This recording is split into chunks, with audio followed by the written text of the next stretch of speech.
അതേസമയം കോൺഗ്രസിനോടൊപ്പം കട്ടയ്ക്ക് നിൽക്കുന്ന മുസ്ലിം ലീഗ് കൂടി ചേർന്നുകൊണ്ടാണ് ടീം UDF നിലമ്പൂരിലടക്കം ശക്തി പ്രകടനം നടത്തുന്നത്.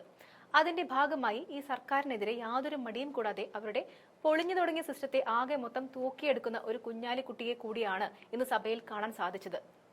പൊളിഞ്ഞു പാളീസായ പഴയ തറവാട്ടുകാർ പോലെ കയ്യിൽ 5 പൈസയില്ലെങ്കിലും മേനി പറഞ്ഞു നടക്കുകയാണ് മുഖ്യനും കൂട്ടരും എന്ന് തുറന്നടിച്ചുകൊണ്ടായിരുന്നു കുഞ്ഞാലിക്കുട്ടിയുടെ പ്രകടനം. അടിയന്തര പ്രമേയ ചർച്ച എപ്പോഴും ചർച്ചയ്ക്ക് എടുക്കുന്നുണ്ട്.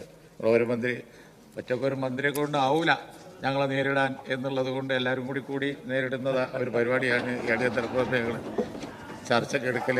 അയാൾക്ക് മനസ്സിലായി ഒരാളെ കൊണ്ട് കഴിയൂല. അപ്പം എല്ലാവരും കൂടി കൊടുക്കുകയാണ്. കൂടി കൊടുത്തോണ്ട് തരും, നല്ല കാര്യമാണ്, എല്ലാവരും കൂടി കൊടുക്കട്ടെ.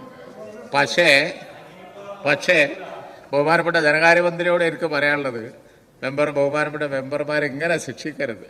കാരണം എന്താണെന്ന് വെച്ച് കഴിഞ്ഞിട്ടുണ്ടെങ്കിൽ സർ, ഇപ്പോൾ ജലാൽ പ്രസംഗിച്ച് നിർത്തിയപ്പോൾ പറഞ്ഞത് വളരെ ഭദ്രമാണെന്നാണ്, സാമ്പത്തിക സ്ഥിതി വളരെ ഭദ്രമാണ്, നമ്മൾ വെറുതെ പറയുന്നതാണ്. സർ, എന്നാൽ പിന്നെ നാട്ടിലുള്ള കുറേ കാര്യങ്ങൾ അതൊക്കെ ഒന്ന് മര്യാദയ്ക്ക് ചെയ്തുകൂടെ? കോൺട്രാക്ടർമാർക്കുള്ള ബില്ലാണ് കൊടുത്തുകൂടെ ധനകാര്യമന്ത്രി? എന്തിനെത്ര ഉഷാറാണെങ്കിൽ. അതേപോലെ തന്നെ ആശുപത്രിൻ്റെ ഒക്കെ സ്ഥിതി വളരെ മോശമാണ്. കുറേ ദിവസമായിട്ട് ചർച്ച, എല്ലാവർക്കും ബോധ്യമുണ്ട് കാര്യങ്ങൾ വളരെ മോശമാണെന്ന് മെമ്പർമാർക്ക് മുഴുവൻ ബോധ്യമുണ്ട്. അവരെ കൊണ്ട് ഇങ്ങനെ പറയിപ്പിക്കണോ? അതാണ് എത്ര പൈസ ഇല്ലാത്തതുകൊണ്ട് എന്തെല്ലാമാണ് നിൽക്കുന്നത്. എല്ലാം നിന്നിരിക്കല്ലേ, റോഡ് പണി നിൽക്കുന്നു, കുഴിയടക്കൽ നിൽക്കുന്നു, പിന്നെന്തൊക്കെ ഇതര ശസ്ത്രക്രിയ മുടങ്ങുന്നു, മരുന്നില്ല. ആ മെഡിക്കൽ കോളേജിലൊക്കെ ഉപകരണങ്ങൾ വാങ്ങിയതിന്റെ ബില്ലൊന്ന് കൊടുത്തുകൂടെ? എത്ര ഉഷാറാണെങ്കിൽ അതങ്ങോട്ട് കൊടുത്തൂടെ? അത് കൊടുക്കണില്ല.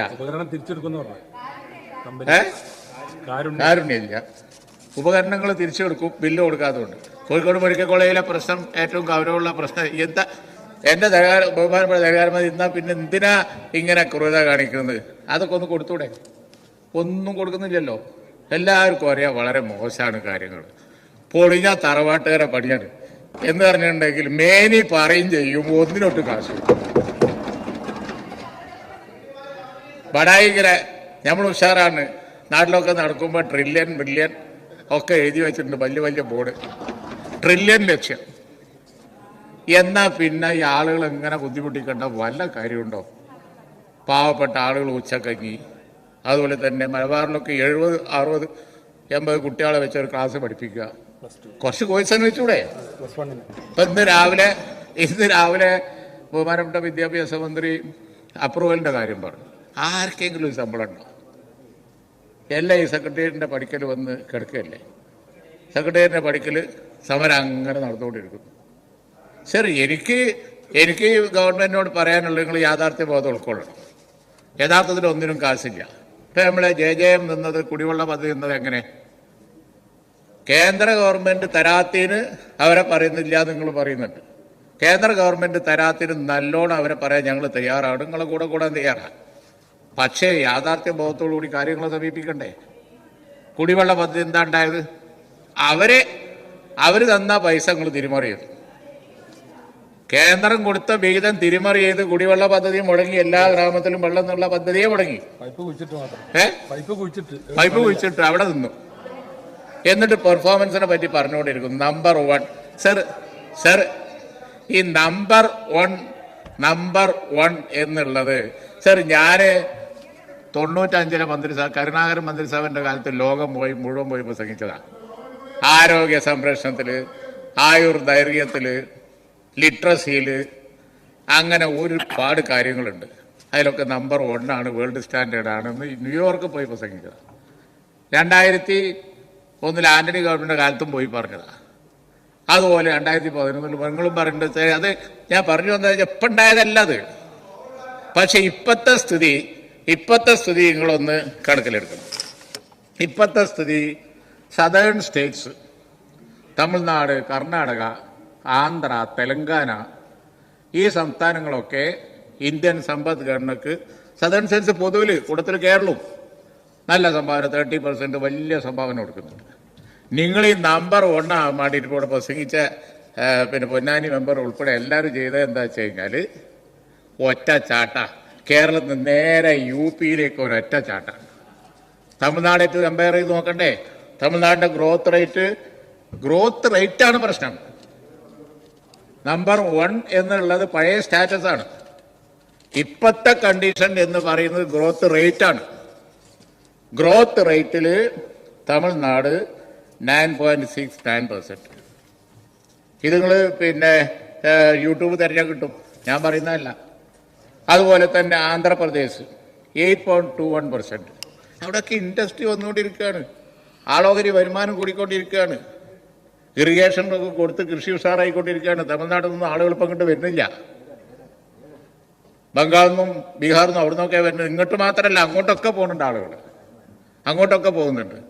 കാരണം ഈ സ്റ്റേറ്റിലൊക്കെ പണിയുണ്ട്, ഗ്രോത്ത് ഉണ്ട്, അൺഎംപ്ലോയ്മെൻറ്റ് കുറഞ്ഞു വരികയാണ്. പക്ഷെ നമ്മുടെ പൊസിഷൻ തമിഴ്നാടും വിട്ട് ആന്ധ്ര 8, തെലങ്കാന 8ന്റെ മുകളിലാണ്, കർണാടക 7.5. സർ, കേരളത്തിലേക്ക് വന്നാൽ ഗ്രോത്ത് റേറ്റ് കുറഞ്ഞുകൊണ്ടിരിക്കുന്നു. Growth rate showing slower growth compared to other southern states despite an improvement in its long term growth. Long term growth ഉണ്ടായിരുന്നു, നമ്പർ 1 ആയിരുന്നു. അതാണ് ഞാൻ പൊളിഞ്ഞ തറവാട്ടേറെ പണി എന്ന് പറയാൻ കാരണം. ഒട്ട് സമ്മതിക്കൂല്ല, ചിലവൊട്ട് കുറക്കൂല്ല, മേലിൽ നടിച്ച് മറ്റോരടിയിലൊക്കെ വലിപ്പും കാട്ടി ഇങ്ങനെ നടക്കുകയും ചെയ്യും. പക്ഷേ കയ്യിലോട്ട് കാശുമില്ല. പഴയ തറവാട്ടേരെ ഞാൻ കുറ്റം പറയില്ല, കയ്യിൽ കാശില്ല എന്ന്. പക്ഷേ അത് എനിക്കതിലൊരു വിമർശനമുള്ളത് എന്താണെന്ന് വെച്ച് കഴിഞ്ഞിട്ടുണ്ടെങ്കിൽ, ഇവിടെ ഉമ്മൻചാണ്ടി ഗവൺമെൻറ് കാലം ഉണ്ടായിരുന്നു, ആന്റണി ഗവൺമെൻറ് കാലം ഉണ്ടായിരുന്നു, അതുപോലെ മുമ്പോട്ടായിരുന്നു ചെലവ് ചുരുക്കൽ. ചെലവ് ചുരുക്കലില്ലല്ലോ, ഇല്ലേ? ചെലവ് ചുരുക്കാന്ന് പറഞ്ഞ പരിപാടി തന്നെ നിങ്ങൾക്കില്ല. ഇതോട്ട് സമ്മതിക്കൂല്ല, വരട്ടെ സർ, ഇതോട്ട് സമ്മതിക്കൂല്ല, ചെലവോട്ട് ചുരുക്കൂല്ല. സർ, ഞങ്ങൾ മന്ത്രിസഭയുള്ള കാലത്ത് ഫസ്റ്റ് ക്ലാസ് പോകാൻ പാടില്ല എന്ന് ഞങ്ങൾ ഓർഡർ കൊടുക്കും ഫ്ലൈറ്റിൽ. ഒരു ഉദാഹരണം പറയാം, ചെറിയ കാര്യം. അതേപോലെ തന്നെ അനവധി എക്കണോമിക് മെഷേഴ്സ് ഞങ്ങൾ കൊണ്ടുവന്നു. ഒരു എക്കണോമിക് മെഷേഴ്സ് ഈ ബുദ്ധിമുട്ടിൻ്റെ കാലത്ത് പോലും നിങ്ങൾ കൊണ്ടുവന്നിട്ടില്ലല്ലോ. യോഗങ്ങൾ, പല ജാതി പരിപാടികൾ, മാനവീയം, കേരളീയം, അതുപോലെ തന്നെ പലതും. ഒരു കാര്യത്തിലും ദൂരത്തിൽ പരസ്യം കൊടുക്കല്, ബോർഡ് എഴുതി വെക്കല്. ഞാനതാ പറഞ്ഞത്, മേനി നടിക്കുന്ന കാര്യത്തിൽ യാതൊരു കുറവുമില്ല. എന്നാ കോൺട്രാക്ടർമാർ പണി നിർത്തി. അതേപോലെ തന്നെ റോഡുകളിലൊക്കെ കാണുന്നില്ലേ, കുഴിയോട് കുഴി ഒന്നും നടക്കണില്ല. കുടിവെള്ള പദ്ധതി മുടങ്ങി, പൈപ്പൊക്കെ പഴയതായി, 2 പൈപ്പും കൂടി ഒന്നായി, പൈപ്പ് മാറ്റാത്തതുകൊണ്ട്. ഞാൻ പറയണ്ടല്ലോ, അതാണ്. അതെ, 10 കൊല്ലമായി നിങ്ങൾ തുടങ്ങിയിട്ട് എന്നുള്ളതൊക്കെ ഇപ്പൊ പറഞ്ഞിട്ട് വല്ല കാര്യമുണ്ടോ? എന്നിട്ട് കുറെ റേറ്റും ഇതും കൊണ്ടുവരും. 25 കോടി അവിടെ, മറ്റേ കോടി. കാരണം 10 കൊല്ലം കഴിയുമ്പോൾ കുറച്ച് കൂടും. അതിലെന്താ, അത് സ്വാഭാവികമായ കൂടുതല. ഈ റേറ്റും കണക്കൊക്കെ പറഞ്ഞ് കേരളത്തിൽ ഇപ്പൊ ഇന്ന് UP ബീഹാറും പോയിപ്പോ അമേരിക്കയായിട്ടാ കമ്പയർ. നിങ്ങൾ ട്രംപിന്റെ അവസ്ഥ മനസ്സിലാക്കണ്ടേന്നാണ് ഒരു മെമ്പർ അവിടുത്തെ ചോദിച്ചത്. സാറ്, ട്രംപിന്റെ അവസ്ഥ വളരെ മോശം തന്നെയാണ്. അദ്ദേഹം ചെയ്തുകൊണ്ടിരിക്കുന്നതെല്ലാം കൂടി ഒരു ദിവസം പൊട്ടും. നമ്മളും കൂട്ടത്തിൽ പൊട്ടണോ എനിക്ക് അറിഞ്ഞൂടാ, ധനകാര്യമന്ത്രി അങ്ങ് പറയുന്നു. യാഥാർത്ഥ്യ ബോധത്തോടു കൂടി ഒന്ന് നോക്കി, പൈസ ഇല്ലാന്നൊക്കെ സമ്മതിച്ച് നമ്മൾ എന്താണ് ചെയ്യേണ്ടത് എന്നൊന്ന് ആലോചിച്ച്, ഈ ആവശ്യമില്ലാത്ത ചിലവൊക്കെ ഒന്ന് ചുരുക്കി കേന്ദ്രത്തിൽ നേടിയെടുക്കാൻ വേണ്ടി നമുക്ക് ഒരുമിച്ച് നോക്കാം. ഞങ്ങൾ എപ്പോഴെങ്കിലും ഇല്ലയെന്ന് പറഞ്ഞിട്ടുണ്ടോ? പക്ഷെ നിങ്ങളിങ്ങനെ എല്ലാം ഉഷാറാണ്, നമ്പർ ഉണ്ടെങ്കിൽ യാതൊരു കുഴപ്പമില്ല എന്ന് പറയും ചെയ്യും, ഒന്നൊട്ട് നടക്കില്ല. ഈ ഒരു കണ്ടീഷൻ ഇവിടെ ഈ മെമ്പർമാരെ കൊണ്ട് എനിക്ക് പറയാനുള്ളത് സർ, ഈ മെമ്പർമാരെ കൊണ്ട് അവർക്ക് ബോധ്യമില്ലാത്തൊരു കാര്യം പറയിക്കരുത്. ഒരാൾക്കും ഇത് ബോധ്യമില്ല. ഒരാൾക്കും കേരളത്തിൻ്റെ സാമ്പത്തിക സ്ഥിതി മെച്ചപ്പെട്ട ഒന്നാണ് എന്നുള്ള യാതൊരു ബോധ്യവുമില്ല. ദക്ഷിണേന്ത്യൻ സംസ്ഥാനങ്ങളൊക്കെ കുതിച്ചു പോവുകയാണ് സാർ. തമിഴ്നാട് വ്യവസായത്തിൽ, ഇൻവെസ്റ്റ്മെൻറ്റിൽ, അതുകൊണ്ട് അവിടെ സ്കിൽഡ് ലേബർ കൂടിക്കൊണ്ടിരിക്കുകയാണ്, എംപ്ലോയ്മെൻറ്റ് കൂടിക്കൊണ്ടിരിക്കുകയാണ്. സർ, ശോഷണം എല്ലാത്തിലും ഒന്ന് യൂണിവേഴ്സിറ്റികളുടെ കാര്യം പറഞ്ഞല്ലോ. ഈ ശോഷണത്തിന് കാരണം എന്താ? അവരതിലൊന്നും പണമില്ല. വിദ്യാഭ്യാസ രംഗത്ത് ഇന്ന് വന്നിരിക്കുന്ന താഴോട്ട് പോക്കിൻ്റെ കാരണം എന്താണ്? 70 ആൾ 80 ആളെയൊക്കെ വെച്ച് ഒരു അധ്യാപകന് പഠിപ്പിക്കാൻ പറ്റുമോ? അധ്യാപകന് അപ്രൂവൽ കൊടുക്കുന്നില്ല. സർ, രാവിലെ കേട്ടില്ലേ, ശമ്പളം ശമ്പളം ഇല്ലാതെയാണ് വർക്ക്. എത്ര കാലം ശമ്പളം ഇല്ലാതെ അധ്യാപകർക്ക് വർക്ക് ചെയ്യാൻ പറ്റും? സർ, അതുകൊണ്ട് എനിക്ക് ധനകാര്യമന്ത്രിയോട് പറയാനുള്ളത്, അങ്ങ് ഒന്ന് തുറന്ന് സമ്മതിച്ച് നമ്മളെ കാര്യം ഇങ്ങനെയാണ്, നമ്മൾ ഇനി എന്താ ചെയ്യേണ്ടി എന്നുള്ള ഒരു ചർച്ചയിലേക്ക് പോകണം. ഈ കേന്ദ്ര ഗവൺമെൻറ് ചെയ്യുന്നതൊക്കെ മോശം തന്നെയാണ്, ആ കാര്യത്തിൽ യാതൊരു സംശയവുമില്ല. കേന്ദ്ര ഗവൺമെൻറ് ഈ സ്ഥിതിയിൽ നമ്മൾ സഹായിക്കാറില്ല. ഇപ്പോൾ ഈ GST വന്നതിന് ശേഷം ഫർദറായിട്ട് പോയി, എന്താ ചെയ്യേണ്ടി എന്നുള്ളത് ആലോചിക്കണം.